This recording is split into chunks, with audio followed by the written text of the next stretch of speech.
It's probably time for Green Bay to move on from him. I know a lot of fans like him, but looking at a production and what has he done for you lately, not a whole lot, right? So it's probably time to move on from him. Looking at wide receiver, Green Bay's young. We don't really have that true number one, that veteran presence in there.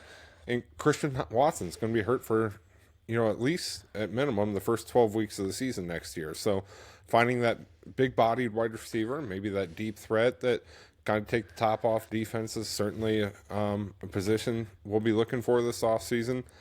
Defensive end, we just haven't seen a lot of progression this year, right?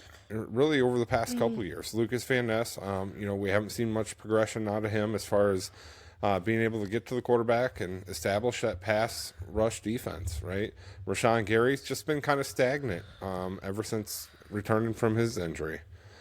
So defensive end certainly a position of need for us. And cornerback, as you mentioned, we probably should have addressed cornerback this past offseason. We didn't. And now we have the whole Jair Alexander situation going on, right?